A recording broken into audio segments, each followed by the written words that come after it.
I'm just doing Princess Fizz's task for today, and it's the expression, tone of voice, voice control, timing, and storytelling. And I should love these tasks because I used to love this stuff at school when we used to have to read out a story. So here it is. Do you have a pet? Well, this is a story of Prince Llewellyn, who lived in Wales when the country was covered in forests. One day, the King of England gave Llewellyn a wolfhound called Gelert as a present.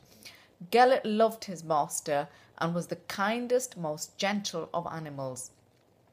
Llewellyn's wife had died, and his only family was his baby son Gelert. Gelert loved the baby too and would spend hours with the baby tugging at his fur, but Gelert was gentle and never once growled. One afternoon, Llewellyn set out hunting deer. He left Gelert with the baby, knowing that he would protect him with his life.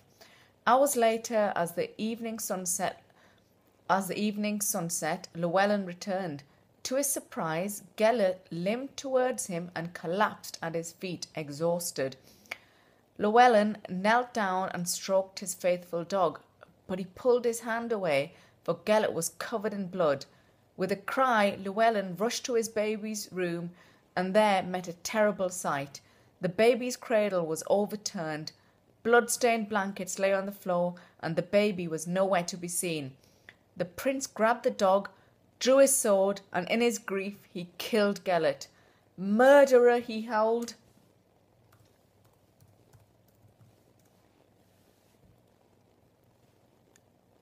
"You have killed my only son."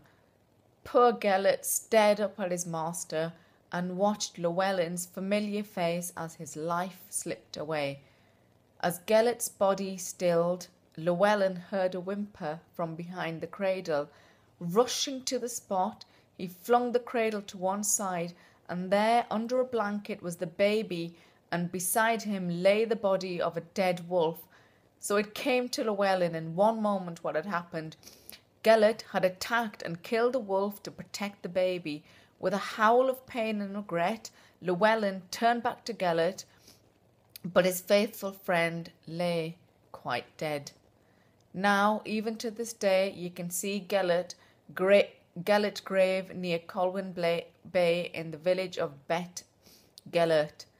There, in a field where the sheep bleat in spring, you will find the small stone that Llewellyn used to mark the memory of his greatest friend by his own hand he slew, killed in haste by grief.